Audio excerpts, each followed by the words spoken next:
तो कहानी की शुरुआत में हमें A1 कंपनी के बारे में बताया जाता है। यह एकमात्र ऐसी कंपनी है जो आपको बूढ़े से जवान और जवान से बच्चा बना सकती है। ये कंपनी टेक्नोलॉजी के मामले में इतना आगे जा चुकी है कि ये दूसरों की उम्र को निकाल सकती है और जवान की उम्र को निकाल करके बूढ़े में ट्रांसफर करके उसको जवान बना सकती है। तो अगर आप लोग भी बूढ़े हो चुके हो और अगर आपको जवान बनना है तो आप इस कंपनी के पास जा सकते हो। खैर, अब यहाँ पर सीन कट करके हमें मैक्स नाम के एक इंसान को दिखाया जाता है जो कि एक फैमिली वालों के पास गया था। उस फैमिली में एक 20 साल का बच्चा था और मैक्स उस बच्चे को अपनी उम्र डोनेट करने के लिए मना रहा था। मैक्स उस बच्चे से कहता है कि अगर तुम 15 साल हमें दोगे तो इसके बदले में हम तुम्हें ढेर सारा पैसे देंगे, जिसकी मदद से तुम इस झोपड़ी से बाहर निकल करके अपनी फैमिली के साथ एक नई शुरुआत कर सकते हो। वो उस बच्चे को अच्छे अच्छे फायदे बता करके उसे फॉर्म पर साइन करने के लिए मना ही लेता है। अब मैक्स को इस तरीके से एक और डोनेशन मिल चुका था। अगले दिन सुबह में जब वो A1 कंपनी में जा रहा था तो हम बाहर के साइड में देखते हैं कि बहुत सारे ऐसे लोग हैं जो उस कंपनी का विरोध कर रहे हैं। लोगों का मानना है कि ये कंपनी लोगों की उम्र को छीन लेती है। खैर, A1 कंपनी के अंदर हमें दिखाया जाता है जहाँ पर एक मीटअप हो रहा था और इस मीटअप में मैक्स को डोनेशन ऑफ द ईयर का अवार्ड दिया जाता है। मैक्स ही एकलौता इंसान था जो डोनेशन के लिए ढेर सारे इंसानों को लेकर के आया था और इसलिए उसे ये अवार्ड दिया जाता है। खैर, अब कुछ समय के बाद यहाँ पर सोफी थेसन आती है। सोफी A1 कंपनी की CEO है। वो भी यहाँ पर आने के बाद मैक्स को शुक्रिया कहती है क्योंकि उसी की वजह से ढेर सारे कस्टमर A1 के साथ जुड़े हुए हैं। अब यहाँ पर सीन कट करके हमें A1 के लोगों को दिखाया जाता है जो लोगों के उम्र को लेने के बाद बूढ़े से जवान बन गए थे। लेकिन इन लोगों के बीच में एक ऐसा इंसान शामिल हो गया था जो A1 का विरोध कर रहा था। यहाँ पर सिक्योरिटी गार्ड बिल्कुल भी नहीं थे। इसी का फायदा उठा करके सभी लोगों को वो मार देता है। वो इन लोगों को मार करके ये समझाना चाहता था कि ये कंपनी बंद हो जाए। लोगों को मारने के बाद वो यहाँ पर एक निशान बनाता है और यहाँ से चला जाता है और ये निशान एडम नाम के एक गैंगस्टर के ग्रुप का था। दरअसल एडम नाम के एक गैंगस्टर ग्रुप है जिसमें बहुत से लोग शामिल हैं और ये जो एडम के लोग हैं बस इतना चाहते हैं कि A1 कंपनी को पूरी तरीके से बंद कर दिया जाए। अब यहाँ पर हमें जुडास और मर्क्यूरी नाम के दो लोगों को दिखाया जाता है। ये दोनों सोफी के लिए काम करते हैं। जुडास हाल ही में इनके साथ ज्वाइन हुआ है। सोफी इन लोगों से कहती है कि इस मामले को जल्दी खत्म करो, ये मामला आगे नहीं बढ़ना चाहिए। अब यहाँ पर सीन कट करके हमें मैक्स को दिखाया जाता है। घर आने के बाद हमें मालूम चलता है कि वो अपनी बीबी अलीना के साथ में रहता है और ये दोनों साथ में मिल करके फ्यूचर में अपने बच्चे को जन्म देना चाहते हैं। खैर, ये सब बातें डिस्कस करने के बाद अलीना मैक्स को लेकर के अपने माता पिता के घर पर जाती है। यहाँ पर जो अलीना के पिता थे उनकी बातों को सुन करके ये हमें मालूम चलता है कि वो भी A1 का विरोध करते हैं। अब जैसे कि मैक्स उस कंपनी में काम करता है इसलिए उसके पिता उस कंपनी को छोड़ने के लिए उसे बोल रहे थे। तो मैक्स कहता है कि मैं किसी को जबरदस्ती अपनी उम्र डोनेट करने के लिए नहीं बोलता हूँ। खैर, इसके बाद अलीना और मैक्स अपने घर वापस जाने लगते हैं। लेकिन घर जाने के बाद जो चीज इन्होंने देखा वो देख करके इनके होश उड़ गए। दरअसल जिस अपार्टमेंट को इन लोगों ने लोन ले करके खरीदा था उस अपार्टमेंट में आग लग गई थी और आग इतना ज्यादा तेज था कि अपार्टमेंट में कुछ नहीं बचता है। अब इसके बाद मैक्स अपने मैनेजर के पास जाता है। उसकी मैनेजर उसे बताती है कि ये आग वायरिंग के जरिए नहीं बल्कि कैंडल के जरिए लगी है। एक प्रकार से ये एक लापरवाही है और इसलिए इंश्योरेंस कंपनी भी तुम्हारी हेल्प नहीं कर सकती है और अब तुम्हारा घर जल चुका है इसलिए लोन वाले भी तुम्हें परेशान करने के लिए जरूर आएंगे और अगर लोन का कर्ज जमा करना है तो तुम्हें उस सिक्योरिटी का इस्तेमाल करना होगा। अब इस सिक्योरिटी के बारे में मैक्स को नहीं पता था इसलिए वो अलीना से इसके बारे में पूछता है। तब अलीना बताती है कि वो किसी की मैच है, मतलब कि उसका DNA किसी के साथ मैच करता है और वो अपनी उम्र उसको दे सकती है पॉलिसी के हिसाब से। या तो वो लोन के लिए पैसे दे सकती है या फिर अपनी पूरी जवानी दे सकती है। लेकिन मैक्स नहीं चाहता था कि ऐसा कुछ हो, इसलिए वो अपने बॉस सोफी के पास जाता है और उन्हें बताता है कि अपनी बीवी की जान बचाने के लिए उसे 2.5 मिलियन की जरूरत है। वो ये भी कहता है कि वो यहाँ पर काम करके सारे पैसे उन्हें वापस लौटा देगा। यहाँ पर सोफी कहती है कि अपना कागज पत्र मेरे पास भेज दो, मैं चेक करके तुम्हें बताती हूँ। यह कहने के बाद सोफी चली जाती है और कुछ दिनों तक उसका कुछ भी पता नहीं था और धीरे धीरे करके वो दिन आ जाता है जिस दिन अलीना को अपनी उम्र डोनेट करना था। इसलिए मैक्स अपनी मैनेजर के साथ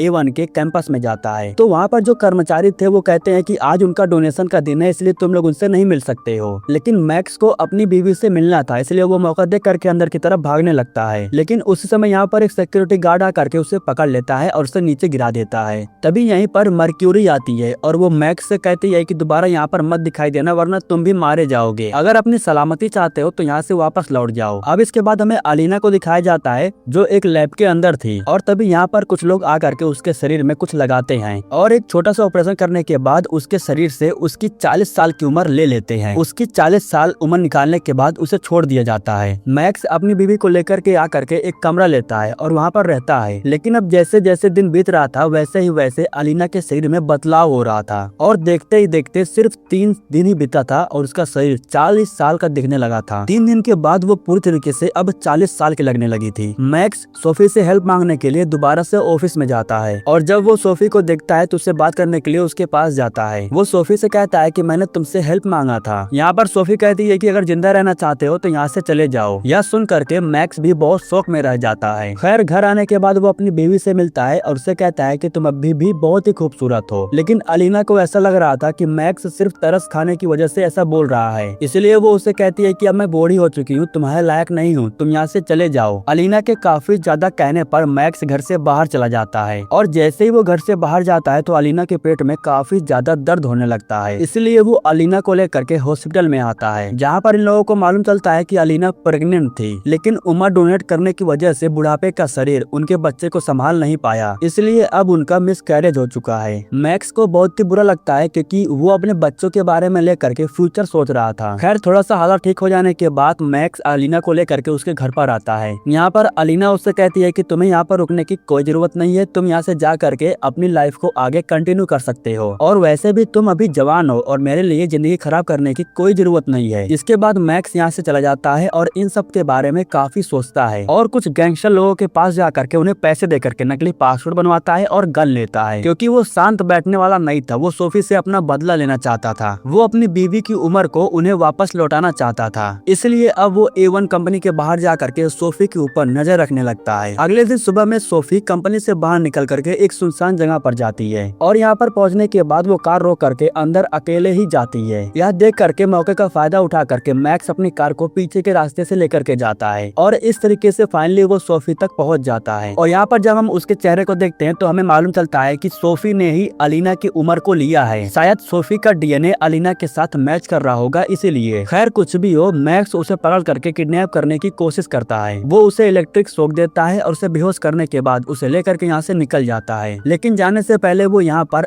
एडम का निशान बना देता है और अब यहाँ से जाने के बाद वो अपनी बीबी को लेता है और उसे लेकर के एक गैराज के पास जाता है और यहाँ आने के बाद अलीना सोफी को देखती है। अब मैक्स उसे बताता है कि सोफी ने ही तुम्हारी उम्र को चोरी किया है। अब सोफी का किडनैप हो जाने के बाद मर्क्यूरी और जुडास उसकी तहकीकात करने के लिए यहाँ पर आते हैं। वहाँ पर एडम का निशान बना हुआ था, इसलिए इन लोगों को लगता है कि शायद ये काम एडम वालों का हो सकता है। लेकिन इन लोगों को ये बात मालूम चल जाता है कि कब्रिस्तान के पीछे के साइड से एक कार आई थी और वो कार जिस ID पर चल रही थी वो मैक्स का था। और इस तरीके से ये लोग मैक्स की लोकेशन भी निकाल लेते हैं, क्योंकि वो A1 में काम करता है, इसलिए उसकी लोकेशन को ट्रैक करना बहुत ही आसान था। लोकेशन को ट्रैक करने के बाद बिना वक्त गवाए जुडास अपनी पूरी फौज लेकर के उस लोकेशन पर पहुंच जाता है। वहां पहुंचने के बाद जब ये लोग ढूंढना शुरू करते हैं तो इन लोगों को सिर्फ यहाँ पर वो कार मिलती है। उसके अलावा इन लोगों को यहाँ पर कुछ भी नहीं मिलता है, क्योंकि मैक्स अपनी बीवी को लेकर के सोफी के साथ यहाँ से निकल चुका था। इन लोगों के पास पासपोर्ट था, इसलिए ये लोग शहर को छोड़ करके बहुत दूर जा रहे थे। लेकिन जब ये लोग जहाज पर थे तो वहाँ पर कोई और था जो सेल्फी को क्लिक करता है और इस खींची हुई सेल्फी को जुडास इंटरनेट पर देख लेता है, जिसकी वजह से अब इन लोगों को उनकी लोकेशन के बारे में मालूम चल जाता है और ये भी मालूम चल जाता है कि आखिर वे लोग कहां पर जा रहे हैं। और इसके कुछ ही समय के बाद मर्क्यूरी और जुडास पूरी पुलिस फोर्स लेकर के उस जगह पर पहुंच जाते हैं। जब मैक्स यह सब देखता है तो उसे मालूम चल जाता है कि ये लोग सिर्फ उसी के लिए ही यहाँ पर आए हैं। जहाज से उतरने के बाद जो पुलिस वाले थे वो मैक्स और अलीना की तस्वीर लेकर के एक एक लोगों को ढूंढ रहे थे। अलीना और मैक्स दोनों अलग अलग एक कार में बैठे हुए थे और सोफी को एक बॉक्स में बंद करके रखा गया था। पुलिस वाले ज्यादा छानबीन नहीं करते हैं, बस कार को चेक करने के बाद इन लोगों को यहाँ से जाने के लिए छोड़ देते हैं। इसी वजह से ये लोग बॉर्डर को क्रॉस कर लेते हैं और काफी दूर आ जाते हैं। और अब इन लोगों को रात रुकना था, इसलिए ये लोग एक जगह की तलाश करने लगते हैं। काफी दूर सुनसान इलाकों में इन्हें एक होटल मिलता है। ये होटल बहुत पुराना था और बंद था, इसलिए इसमें कोई नहीं रहता था। जब ये लोग सोफी को बाहर निकालते हैं तो वो इन लोगों को बताती है कि तुम गलत इंसान को किडनैप कर लिए हो। मैं सोफी नहीं हूँ बल्कि उनकी बेटी मैरी हूँ। मेरी माँ ने मुझे दुनिया से छुपा करके रखा था ताकि ये सब ना हो जो तुम इस समय मेरे साथ कर रहे हो। अब अलीना को ये नहीं पता था कि ये सच बोल रही है या झूठ बोल रही है, लेकिन मैक्स का कहना था कि ये झूठ बोल रही है, सोफी यही है। लेकिन अलीना कहती है कि बिना सोचे समझे हम किसी और को दुख नहीं पहुंचा सकते हैं। यहाँ पर मैरी मैक्स को बताती है कि वो भी नहीं चाहती है कि उसकी माँ ये सब गलत काम करे, वो भी अपनी माँ के खिलाफ में रहती है। खैर इसके बाद मैरी को फ्रेश होना था, इसलिए मैक्स उसे वॉशरूम में लेकर के जाता है। लेकिन वहाँ पर जाने के बाद मैरी मौका दे करके मैक्स के ऊपर हमला कर देती है और फोन को लेने के बाद बाहर जंगल की तरफ भाग आती है। अब मैरी मैरी फोन से अपनी माँ के पास कॉल करने की कोशिश कर रही थी। कॉल लग चुका था और वो इस समय एक पानी को क्रॉस कर रही थी और उसी समय फोन पानी में गिर जाता है और वो भी पानी में डूबने लगती है।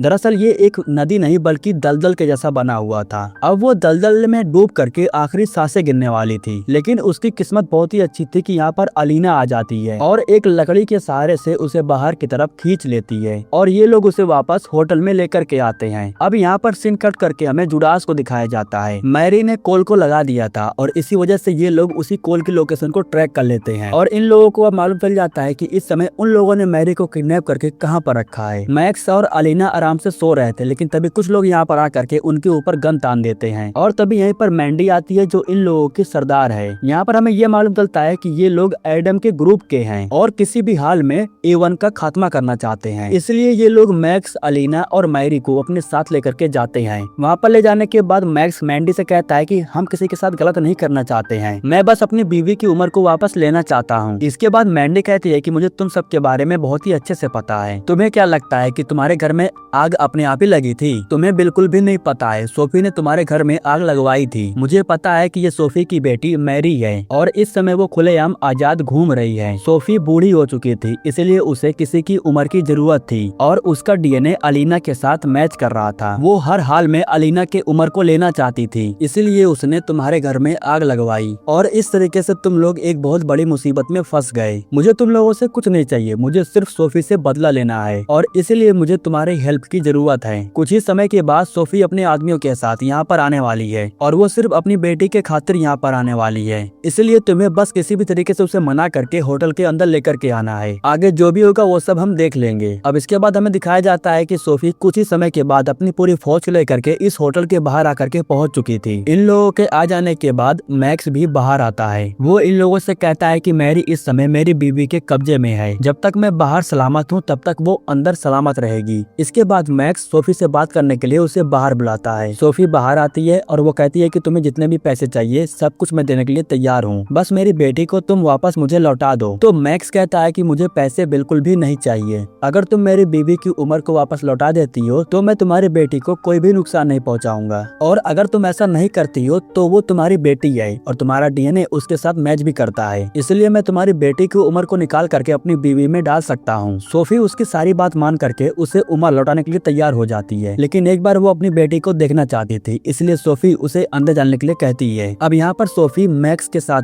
अकेले ही अंदर जा रही थी, लेकिन मर्क्यूरी को पता था कि कुछ गड़बड़ जरूर हो जाएगा, इसलिए वो सोफी को रोकने लगती है और ठीक उसी समय मौका देख करके जुडास सोफी के ऊपर लगातार फायरिंग करता है और तब तक मारता है जब तक सोफी की मौत नहीं हो जाती है। यहाँ पर हमें यह मालूम चलता है कि जुडास भी एडम के ग्रुप से मिला हुआ था, वो भी मौका देख करके सोफी को मारना चाहता था और वो अपने मकसद में कामयाब भी हो जाता है। अब उन दोनों के बीच में फाइट होने लगती है और मौका देख करके मैक्स अंदर अपनी बीवी के पास आ जाता है। वो अपनी बीवी और मैरी को लेकर के पीछे के रास्ते से भागने लगता है। मैक्स जा करके कार में बैठ जाता है, लेकिन मैरी के पास गन थी और वो उस गन को अलीना के ऊपर तान करके उसे मारने ही वाली थी, लेकिन उसे मालूम चलता है कि गन में गोली ही नहीं है और इसके बाद मौका देख करके अलीना ही उसे बहुत ज्यादा पीट देती है। खैर यहाँ पर मैक्स आ करके अलीना को रोकता है और ये लोग कार में बैठ करके यहाँ से निकल जाते हैं। लेकिन अब जैसे कि मैक्स को मालूम चल चुका था कि ये सोफी नहीं है बल्कि उसकी बेटी मैरी है, इसलिए वो अपनी बीवी अलीना से कहता है कि हम इसके साथ बुरा नहीं कर सकते हैं, हम इसकी उम्र को नहीं ले सकते हैं क्योंकि इसने कोई गलती नहीं किया है। तो अलीना कहती है कि तो क्या हुआ, उसने मेरे साथ बुरा किया है इसलिए मैं उसके साथ बुरा करूंगा। अब अलीना स्वार्थी बन गई थी, वो भला और बुरा के बारे में नहीं सोच रही थी। वो मैक्स को कार से नीचे उतारने के बाद मैरी को लेकर के यहाँ से चली जाती है और वो उसे लेकर के उसी जगह पर जाती है जहाँ पर उसने अपने डॉक्टर से बात करके आने के लिए कहा था। वहाँ पर जाने के बाद सभी लोग मैरी को लेकर के अंदर जाते हैं और मैरी की उम्र को निकालने के बाद अलीना के शरीर में डाल देते हैं और इसके बाद ये लोग मैरी को उसकी माँ तक पहुँचा देते हैं। यहाँ पर हमें मालूम चलता है कि सोफी मरी नहीं है बल्कि वो जिंदा है, क्योंकि उसने बुलेट प्रूफ जैकेट को पहन रखा था, इसलिए उसे गोली नहीं लगती है। लेकिन अब धीरे धीरे मैरी के शरीर में बदलाव हो रहा था, किसी और इंसान का DNA उसके DNA से मैच नहीं हो रहा था और इसी वजह से डोनेशन के लिए उसे कोई नहीं मिलता है और धीरे धीरे करके उसका शरीर बुढ़ापे वाला हो जाता है। जिस तरीके से अलीना बूढ़ी हो गई थी उसी तरीके से अब वो भी बूढ़ी हो जाती है और इधर हमें अलीना को दिखाया जाता है जो अब जवान हो गई थी और वो प्रेग्नेंट थी। फर्क सिर्फ इतना था कि वो मैक्स का साथ छोड़ करके अब किसी और इंसान के साथ रह रही थी। खैर इसी के साथ ये कहानी यहीं पर समाप्त हो जाती है। लेकिन मूवी के लास्ट सीन में हमें ये दिखाया जाता है कि एडम के बहुत सारे लोग A1 कंपनी को तबाह करने के लिए उस तरफ जा रहे थे। खैर इसके पार्ट 2 में क्या होने वाला है वो हम आगे देखेंगे।